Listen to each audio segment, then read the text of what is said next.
Ayo, segera download Quran Tadabbur, tafsir dalam genggaman Anda.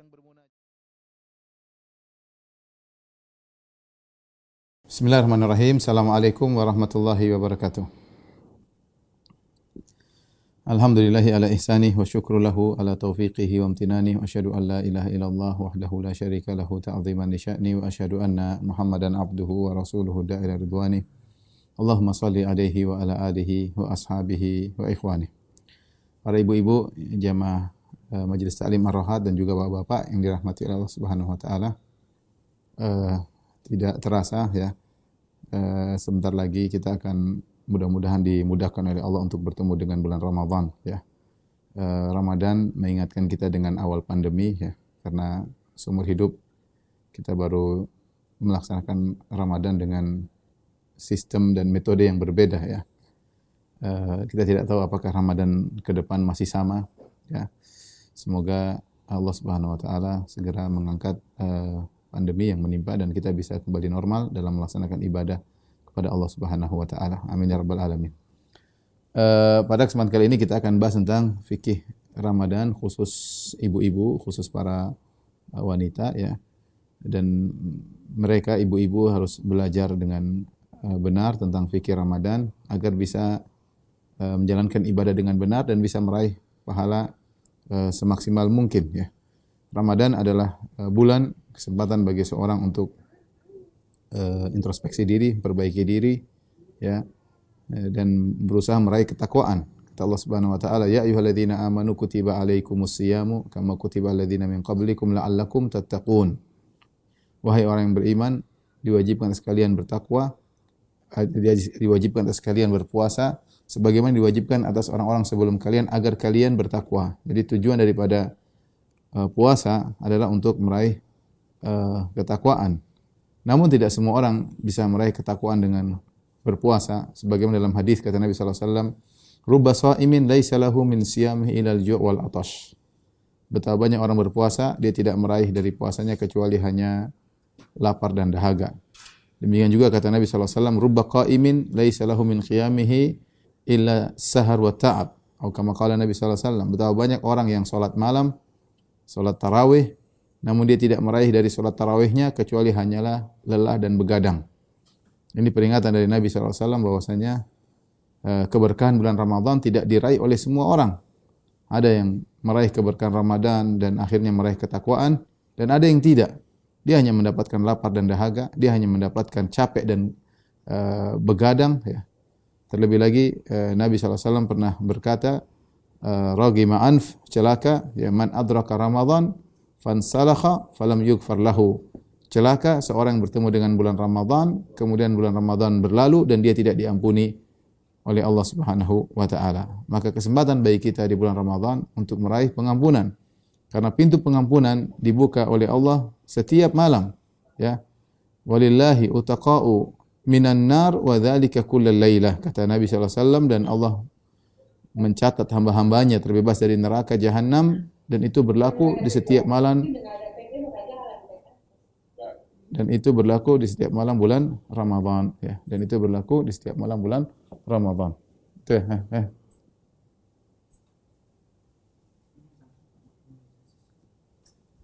Baik, ibu-ibu yang dirahmati Allah Subhanahu wa taala. Oleh karena itu perlu bagi kita untuk sama-sama belajar fikih Ramadan, tetapi pada kesempatan kali ini kita fokuskan tentang fikih Ramadan yang berkaitan khusus para ibu-ibu ya. Dan tentu ibu-ibu di bulan Ramadan biasanya lebih berat lagi kegiatannya ya. Karena ibu-ibu sendiri adalah makhluk yang lemah ya. Terlebih lagi di bulan Ramadan harus ngurusin istri, ngurusin suami, ngurusin anak-anak, menyiapkan sahur, menyiapkan buka puasa ya, dalam kondisi berpuasa ya. Tentunya ini betapa banyak ibu-ibu yang di bulan Ramadan lebih berat ya kegiatannya daripada di hari-hari biasa. Semoga Allah Subhanahu wa taala memberi pertolongan kepada mereka untuk bisa menjalankan ibadah Ramadan dengan baik. Saya akan mulai fikih puasa dari para wanita ya. Dan ini penting bagi ibu untuk mengenali atau mengajarkan kepada putri-putrinya kapan seorang wanita mulai balik ya. Karena kalau sudah mulai balik, mulai dewasa, balighah ya, maka sudah wajib untuk berpuasa. Adapun kalau sebelum balik, maka belum wajib untuk berpuasa. Boleh kita menyuruh mereka berpuasa untuk latihan, dan kalau mereka mengerjakan maka dapat pahala. Tetapi kewajiban belum, hanya wajib berpuasa ketika bulug. Dan baliknya wanita ya dengan salah satu dari 3 hal. Dengan salah satu dari 3 hal.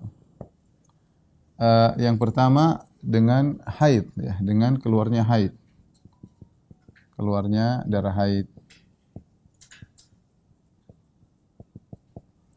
atau bisa dari 4 hal ya, 4 hal ya.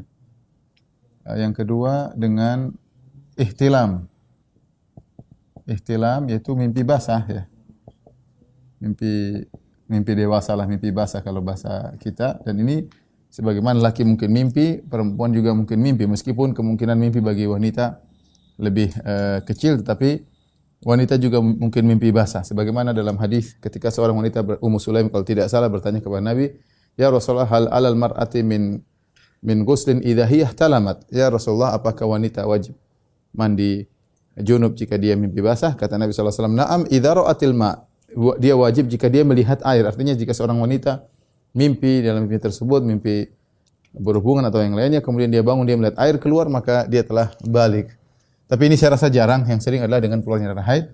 Atau ketiga dengan tumbuhnya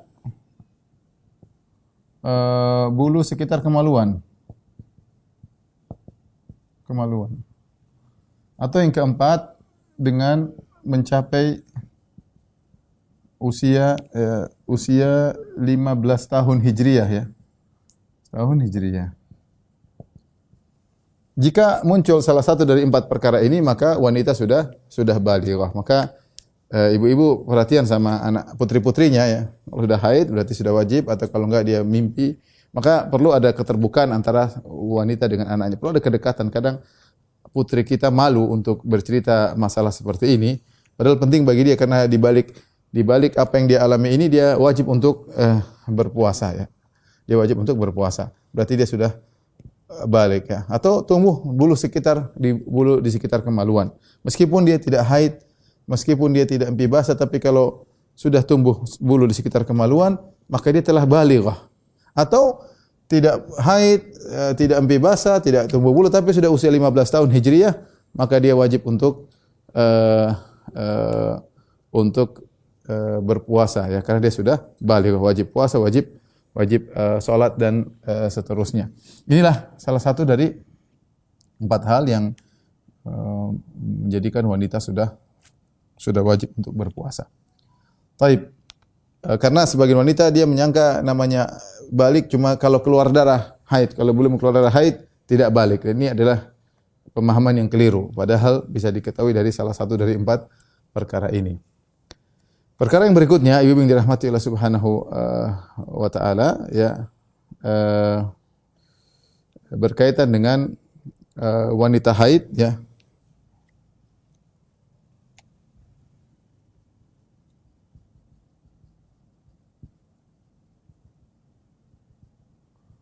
Wanita haid. Pertama, diperhatikan pertama, jika dia merasa besok pagi, besok hari jadwal haidnya sebagaimana biasanya,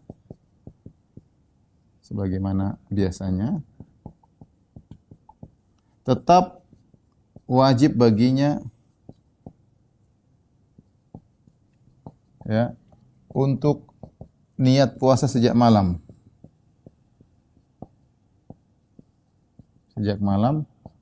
Karena ada kemungkinan haidnya tertunda. Ini sering terjadi. Kemungkinan haidnya tertunda. Sebagian wanita melakukan kesalahan ketika dia merasa besok saya biasanya haid, besok ini sudah mau tanda-tanda besok saya haid, maka sejak malam dia sudah tidak niat puasa. Dan ini salah, bisa jadi haidnya tertunda. Tetap saja selama dia belum datang haid, dia wajib untuk niat berpuasa di malam hari, karena puasa wajib harus diniatkan sejak malam ya. Beda dengan puasa sunnah. Kalau puasa sunnah tidak harus diniatkan sejak malam. Tapi kalau puasa wajib seperti puasa Ramadan, kata Nabi, "Man lam yubayyiti siyam minal lail fala siyama lahu." Barang siapa yang tidak pasang niat sejak malam, tidak ada puasa baginya. Maka selama dia belum haid, dia harus tetap berniat puasa malam ini, dia puasa untuk besok. Ya, bisa jadi haidnya tertunda sehingga dia harus puasa. Adapun dia sudah niat, akhirnya tidak puasa lah. Besok paling haid ya. Atau nantilah puasa niatnya kalau pagi-pagi lihat dulu deh. Pagi-pagi saya lihat dulu deh. Kalau enggak ada darah baru saya berpuasa. Kalau ada darah ya sudah. Ini enggak boleh karena dia harus berniat sejak malam ya. Kalau dia niatkan sengaja diniatkan sejak pagi baru niat puasa atau tidak, dalam hatinya mau puasa atau tidak, maka tidak sah puasanya ya. Karena Nabi SAW bersabda, "Man lam yubayyitis siyam minal lail fala siyama lahu." Siapa yang tidak pasang niat sejak malam, maka tidak ada puasa baginya. Maka tidak ada puasa baginya. Baik, ini perkara pertama yang ingin saya sampaikan. Yang kedua,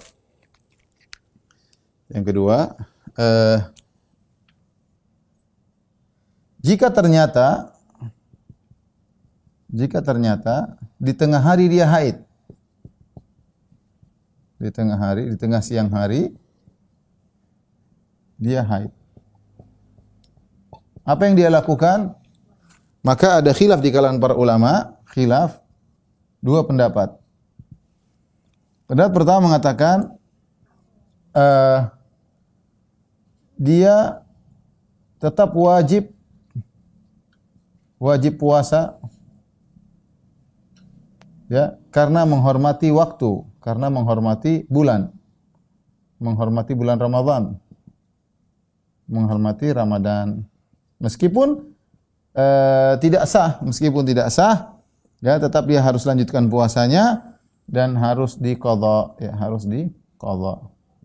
Ini pendapat di kalangan ulama Hanabilah dan juga ulama yang lain. Jika wanita tidak berhalangan ternyata dia haid, dia tetap puasa, dan karena menghormati bulan Ramadan namun tetap harus diqadha. Pendapat yang kedua, pendapat yang lebih kuat yaitu batal puasanya ya. Ini juga batal ya. Maksudnya dia wajib tetap tidak makan. Meskipun ini juga sama-sama batal. Ini juga batal puasanya. Batal tapi tetap wajib tidak boleh makan. Batal puasanya dan boleh makan. Karena dia tidak berpuasa dan minum. Dan ini pendapat yang insya Allah lebih kuat secara logika. Ini orang sudah tidak puasa, ngapain dia menahan makan? Tapi demikian pendapat sebagian ulama, meskipun dia batal, dia tidak boleh makan dan minum karena menghormati bulan Ramadan. Ya, jika ternyata di tengah siang dia haid, meskipun ya ini perhatikan sini, ini meskipun 1 detik sebelum terbenam matahari, meskipun sedetik sebelum terbenam matahari,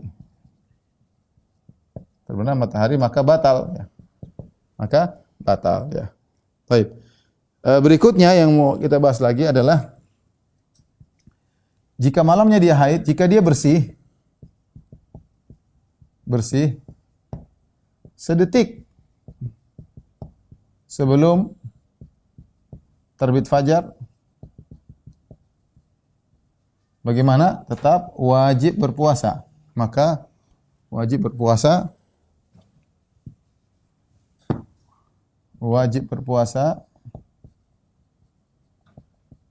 meskipun mandi junubnya ditunda. Meskipun mandi besarnya ditunda setelah azan. Jadi perhatikan, banyak ibu-ibu yang salah sangka, mereka tidak tahu bahwasanya bukan syarat berpuasa harus bersuci, tidak. Maksudnya harus dalam kondisi bersuci, sudah wudu, sudah mandi bersih, tidak. Syarat berpuasa yang penting anti tidak haid. Kalau anti tidak haid, meskipun belum mandi besar, tetap wajib berpuasa. Meskipun mandi besarnya nanti, karena berkaitan dengan sholat. Harus mandi besar baru sholat. Jadi barang siapa wanita yang dia bersih sedetik sebelum terbit fajar, maka wajib bagi dia untuk berpuasa. Meskipun mandi besarnya belakangan. Semisal dengan ini, ya, jika wanita mendapati azan subuh dan dia masih junub,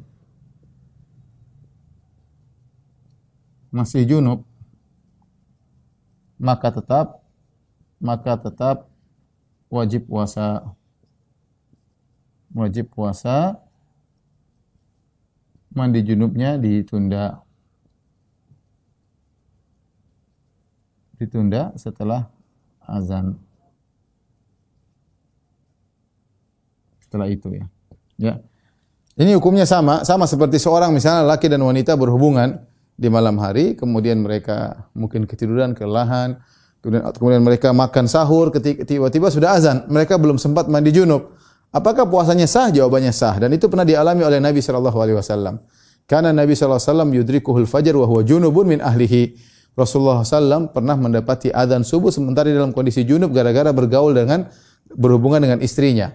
Maka bukanlah syarat seorang berpuasa harus dalam kondisi bersuci, enggak, ya. Jadi kalau dia junub atau wanita belum mandi haid, maka dia tetap wajib berpuasa meskipun mandi besarnya ditunda, meskipun mandi junubnya ditunda. Ini penting untuk diketahui oleh ibu-ibu. Jadi harus ngecek apakah sudah bersih atau tidak sebelum fajar. Kalau sudah bersih maka wajib bagi dia untuk berpuasa, ya. Ini wajib baginya untuk berpuasa. Kemudian wanita yang haid, ya.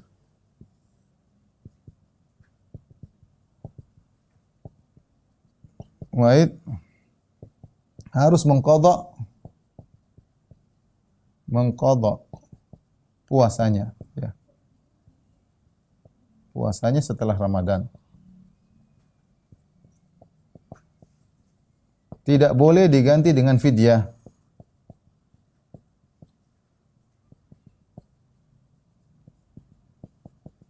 Tidak boleh diganti dengan fidyah karena dia adalah uzur yang hilang, Kecuali orang yang sakit yang uzurnya tidak hilang-hilang, maka fidyah. Adapun uzur yang akan hilang, maka gantinya dengan qadha. Jangan sampai ada seorang wanita haid, aduh saya malas, saya mau ganti dengan fidyah saja lah, kasih makan orang miskin. Kalau puasa susah, ya enggak boleh. Enggak boleh, bahwasanya harus diketahui bahwasanya wanita yang haid dia tidak boleh berpuasa dan dia harus mengqadhanya dengan fidyah, ya, dengan fidyah. Ini di antara hal yang berkaitan dengan puasa wanita yang haid. Nanti kalau ada pertanyaan silakan ibu-ibu bertanya berkaitan dengan puasa wanita haid. Tolong dihapus.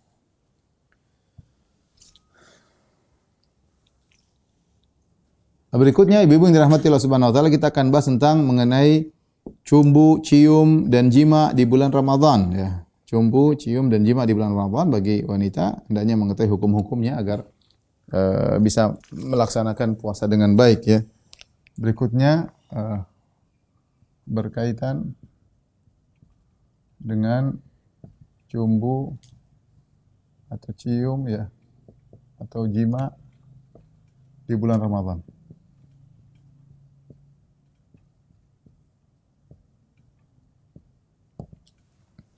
Ada beberapa permasalahan yang harus kita ketahui, ya. Yang pertama, bahwasanya jima diperbolehkan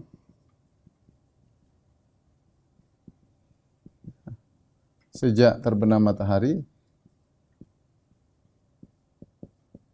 Ini waktunya boleh, ya. Hingga terbit fajar.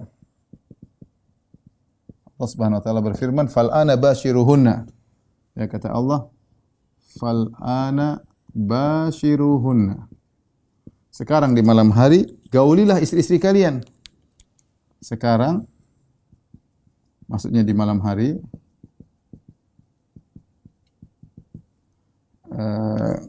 bercampurlah dengan istri-istri kalian. Bercampurlah dengan istri-istri kalian. Istri-istri kalian. Kata Allah, wa kulu washrabu hatta yatabayyana lakumul khaytul abyadu minal khaytil aswadi minal fajr. Ya. Hatta yatabayyan. Yatabayyana al-khaytul abyadu minal khaytil aswad minal fajar. Yaitu boleh hingga terbit fajar. Intinya hingga terbit fajar. Fajar. Terbit fajar maksudnya azan subuh. Azan subuh. Nah, ini menunjukkan bahwasanya seorang suami boleh menggauli istrinya kapan saja di antara waktu ini. Ya, meskipun ya, jadi menunjukkan boleh menggauli, boleh digauli. Ya. Meskipun hingga sedetik sebelum azan subuh. Ya. Boleh karena Allah mengatakan silakan berhubungan makan dan minum. Allah gandengkan. Fal ana bashiruhunna wabtagu ma kataballahu lakum wa kulu washrabu. Sekarang gaulilah istri kalian, makan dan minumlah sampai terbit fajar. Berarti sebagaimana kita boleh makan dan minum sampai sedetik sebelum azan subuh, demikian juga boleh menggauli istri sampai sedetik sebelum azan subuh. Kalau sudah azan harus berhenti ya. Nah, ketika seorang boleh menggauli istrinya sampai sedetik sebelum azan subuh, jika demikian maka kemungkinan besar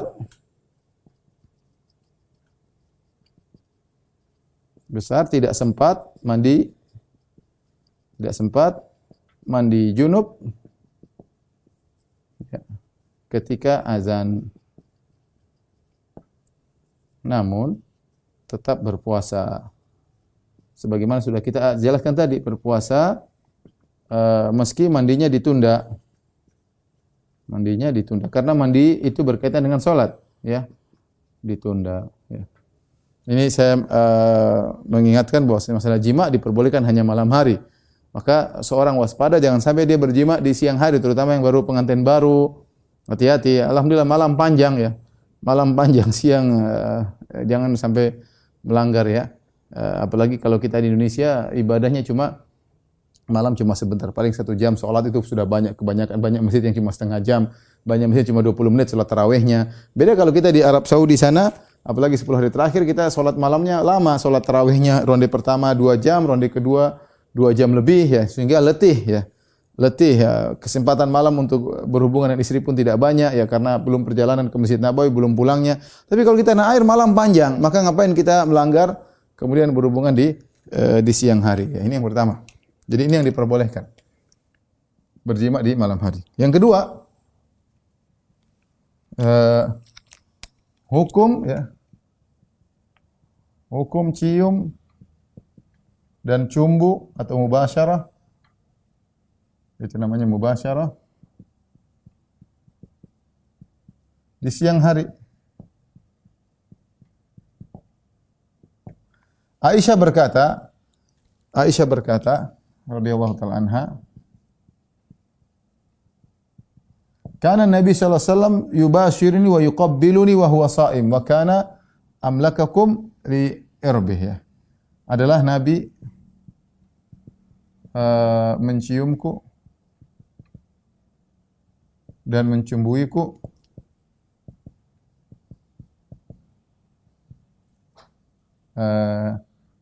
padahal dia puasa. Padahal beliau sedang berpuasa. Namun beliau orang sallallahu alaihi wasallam orang yang paling bisa menahan nafsunya, menahan diri, mengontrol dirinya. Mengontrol syahwatnya. Maka ini dalil bahwasanya mencium dan mencumbu wanita tidak membatalkan puasa dan boleh. Ini menunjukkan hukumnya cium dan cumbu ya. Karena Aisyah mengatakan karena Nabi sallallahu alaihi wasallam yuqabbiluni wa yubashiruni. Mencium, kita tahu mencium yaitu mulut dengan mulut atau bibir dengan mulut, Lebih daripada itu, wa yubashiruni, mencumbui itu ya menyentuh ya sebagaimana cumbu, lebih daripada itu. Asalnya mubasyarah itu pertemuan antara kulit dengan kulit. Tetapi ini semua tidak sampai pada derajat jima ya, tidak sampai pada derajat jima ya. Maka seorang yang mampu untuk mengontrol dirinya, kesimpulannya seorang yang mampu mengontrol dirinya boleh mencubui istrinya.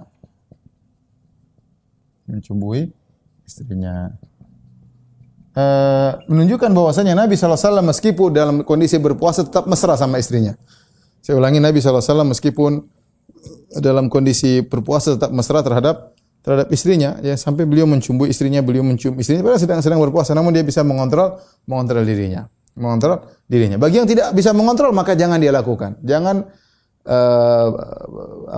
menggembalakan gembalaan di sekitar daerah terlarang. Hati-hati. Ya, menggembalakan gembala di sekitar daerah terlarang bisa jadi masuk dalam daerah terlarang. Maka jika pemuda yang dia tahu bahwasanya syahwatnya tidak bisa dia kontrol, atau sang wanita tidak bisa mengontrol syahwatnya, bisa jadi dia terbawa akhirnya melakukan jima di siang hari dan dia melakukan hal yang membatalkan puasanya dan bahkan harus bayar kafarah. Jadi kalau suami mau cium tidak jadi masalah. Perhatikan di sini selama bukan jima ya. Selama bukan jima. Ini hukum cium dan mencumbu di siang hari selama bukan jima. Tapi berikutnya bagaimana kalau terjadi jima? Yang menakjubkan di antara ulama Ibnu Hazm rahimahullahu taala, seorang ulama Zahiriyah, dia berpendapat bahwasanya mencium-mencumbui dianjurkan, disunahkan karena Nabi melakukan. Tapi yang ketiga, jika terjadi jima,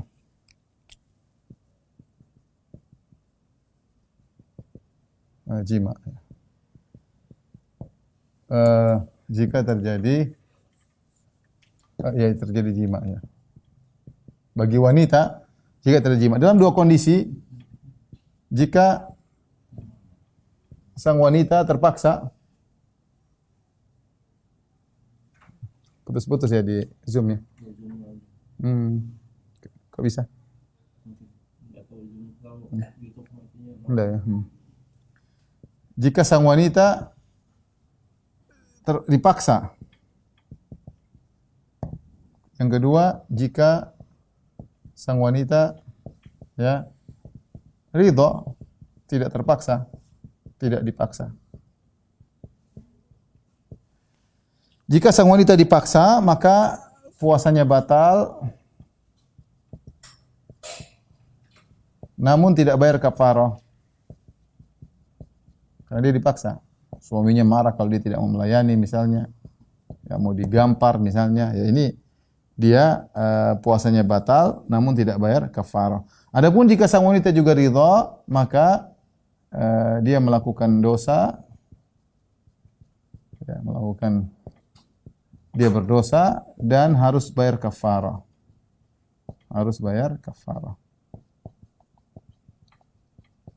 Kafarahnya sebagaimana dijelaskan, yaitu berdasarkan urutan. Yang pertama adalah memerdekakan budak. Tapi ini sekarang sudah tidak ada. Yang kedua puasa 2 bulan berturut-turut. Tidak boleh bolong. Kalau ada bolong harus hitung lagi dari awal lagi. Kemudian yang ketiga, kalau tidak mampu baru memberi makan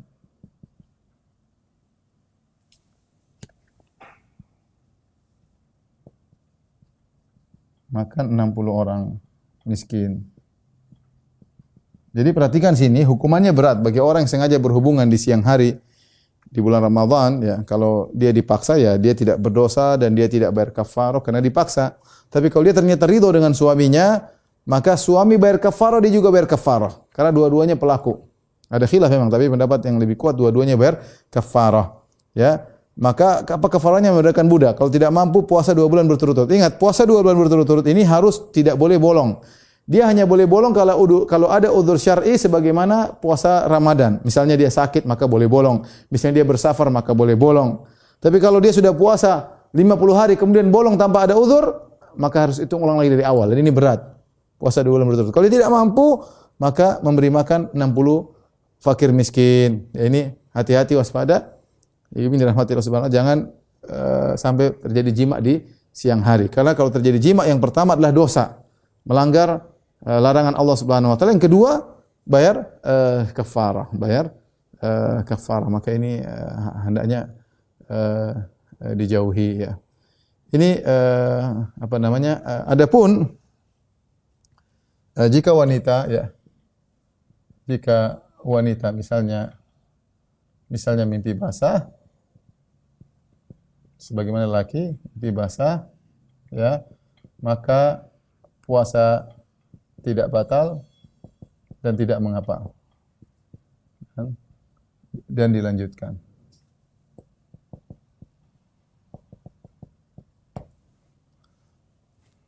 Taib, ini mungkin hal yang berkaitan dengan cumbu, cium, jima di bulan Ramadan. Selain ini kita akan bahas tentang wanita yang menyusui dan mengandung hamil. Ya.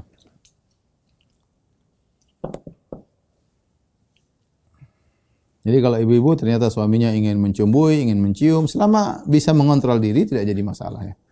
Tidak jadi masalah. Sebenarnya Nabi SAW mencium Aisyah, mencumbui Aisyah, dan ini menunjukkan bagaimana romantisnya Nabi. Bahkan tatkala di bulan Ramadan dalam sedang beribadah, Nabi masih bisa menyenangkan hati istrinya dengan dicium, dengan dicumbui, tentu tanpa menggauli, karena menggauli hukumnya adalah haram. Taib, yang ketiga berkaitan, kita bicara tentang berkaitan wanita yang hamil dan menyusui. Untuk wanita hamil dan menyusui, ya, jika dia khawatir terhadap dirinya atau dia khawatir tentang janinnya, ya, maka kita tahu dia boleh tidak puasa. Dia boleh tidak berpuasa. Karena wanita hamil dalam kondisi berat, kata Allah Subhanahu wa taala, hamalathu ummuhu wahnan. Ya. Hamalathu ummuhu kurhan wa wada'athu kurhan, ya. Kemudian juga wahnan ala wahnin. Bagaimana seorang wanita ketika mengandung dalam kondisi dia tidak suka karena dia beban berat, punya anak ya. Kemudian juga wahnan ala wahnin, semakin lemah dirinya. Wanita sendiri sudah lemah, apalagi dalam kondisi mengandung, dia lemah ya. Dia lemah, bahkan terkadang gizinya yang dia makan diambil oleh sang janin. Terkadang dia mengkhawatirkan dirinya, terkadang dia mengkhawatirkan janin. Mungkin dia kuat, tapi kalau dia berpuasa akhirnya janinnya bermasalah karena kurang asupan gizi dari ibunya, dan ini akhirnya memberi kemudaratan kepada sang janin ya. Demikian juga wanita menyusui. Kalau belum menyusui anaknya, apalagi nyusunya sangat kuat, maka dia cepat lapar dan dia butuh makan. Asupan gizi biar sang anak bisa menyusui darinya dengan baik sehingga sang anak sehat. Maka di sini Islam memperhatikan kemaslahatan ibu dan kemaslahatan janin. Perhatikan di sini Islam memperhatikan kemaslahatan sang ibu dan juga sang janin dan juga anak. Dari sini bahwasanya wanita yang hamil atau menyusui boleh tidak puasa. Boleh tidak puasa. Ini berdasarkan kesepakatan para ulama. Boleh wanita hamil menyusui tidak berpuasa. Namun khilaf. Terus apa yang dilakukan? Khilaf ulama. Khilaf tentang apa yang harus dilakukan setelah itu.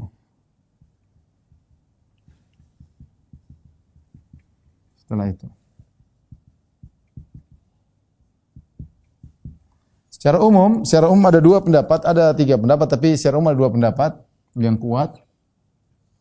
Ya. Yang pertama, wanita hamil dan menyusui kalau mereka batal, maka yang wajib adalah qadha. Adalah al-qadha, yaitu puasa di hari yang lain. Tanpa fidyah ya. Qadha saja Ya, ingat tidak perlu fidyah, tanpa fidyah.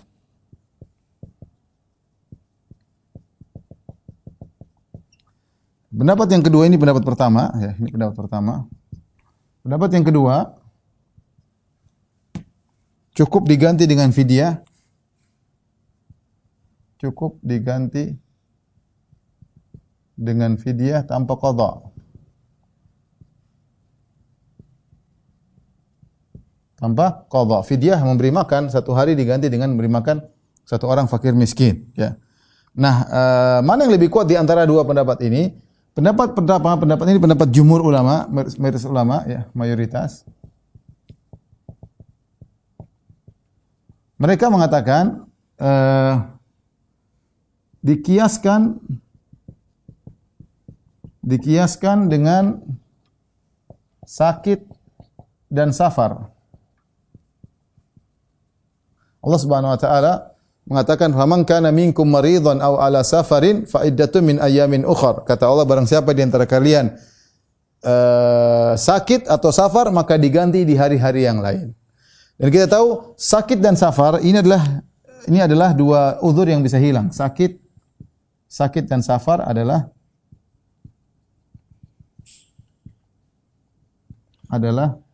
dua uzur yang bisa hilang.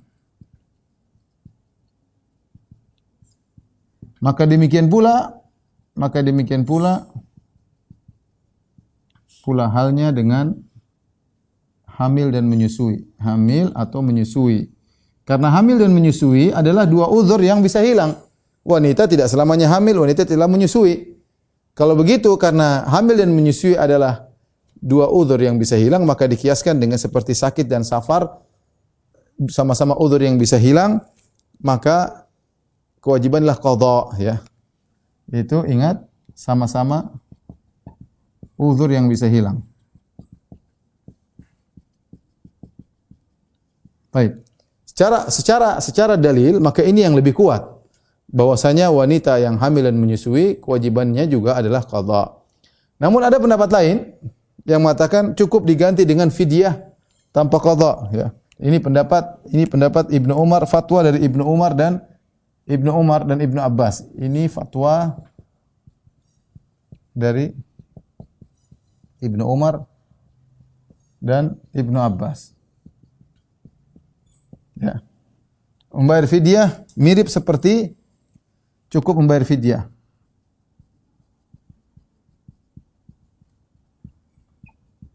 Ya.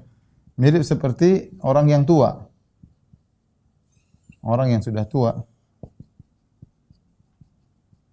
Yang Allah mengatakan, wa 'alal ladzina yutiqunahu fidyatun ta'amu miskin. Ya, kata Allah, wa 'alal ladzina yutiqunahu fidyatun ta'amu miskin. Tentang orang tua. Orang tua bagaimana?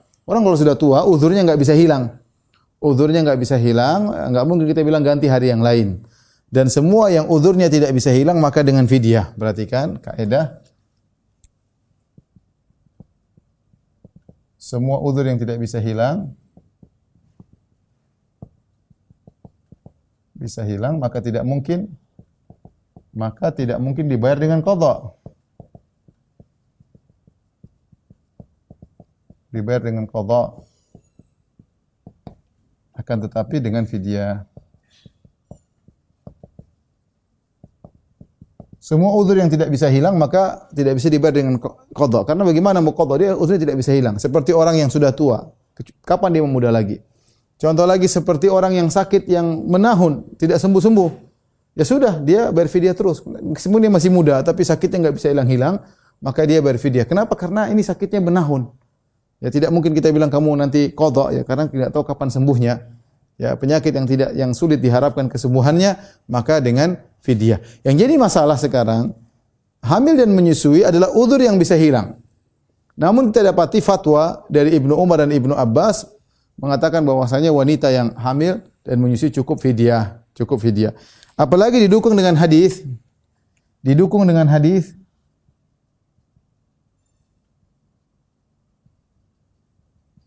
Kata Nabi SAW, Inna Allah wada'a anil musafir syatra salah.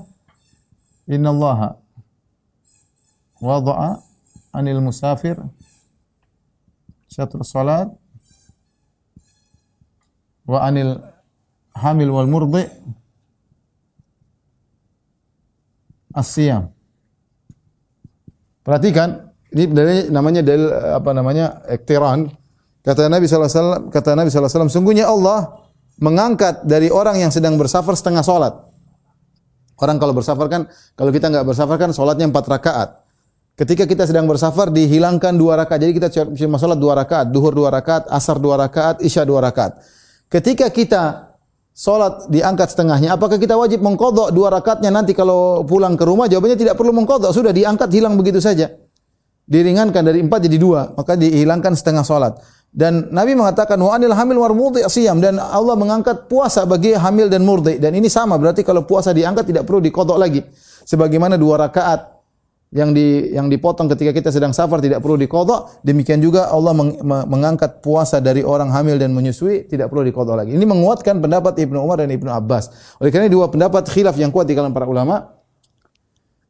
Saya sendiri lebih condong kalau kita mampu maka kita qadha, karena kalau seorang wanita hamil menyusui dia qadha maka tidak ada yang menyalahkan, semua sepakat sah. Tapi kalau ada orang wanita hamil menyusui dia bayar fidyah tidak qadha, maka ada yang mengatakan tidak sah. Untuk keluar daripada khilaf lebih baik kita mengqadha kalau mampu, kecuali dalam kondisi seorang wanita tidak mampu, hamil berturut-turut bertahun, ya ini hamil, sekarang hamil tahun pertama hamil, kemudian tahun kedua menyusui, tahun ketiga hamil, tahun keempat menyusui, tahun kelima hamil, tahun keenam menyusui.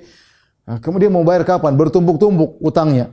Ya sudah sampai 4 tahun, 6 tahun, 6 kali 30 sudah 180 hari ya. Kapan dia mau bayarnya? Jika ternyata kondisi dia hamil menyusui terus demikian, maka saya lebih condong mending dia bayar fidyah sebagaimana fatwa Ibnu Abbas dan Ibnu Umar. Tapi kalau dia mengandungnya ternyata berjarak 5 tahun sekali, 3-4 tahun sekali, maka lebih baik dia membayar dengan qadha agar dia keluar daripada perselisihan. Tapi yang terakhir, bimbing dirahmati Allah Subhanahu wa taala, bagi wanita dibolehkan untuk dibolehkan untuk menyicipi makanan ya, dibolehkan untuk mencicipi makanan selama tidak ditelan. Kalau memang harus dia mencicipi makanan, ini menunjukkan bagaimana syariat melihat kemaslahatan. Wanita tatkala menyiapkan buka puasa, siapa yang mau mencicipi? Ya, dia yang pandai, dia menyicipi demi untuk menyenangkan suaminya dan anak-anaknya, maka tidak mengapa dia mencicipi makanan ya, selama tidak dia telan, setelah dia cicipi dia buang, maka itu diperbolehkan dalam syariat demi kemaslahatan. Wallahu a'lam bishawab.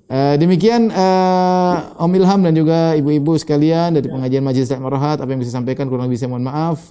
Wabillahi taufiq wal hidayah. Assalamualaikum warahmatullahi wabarakatuh.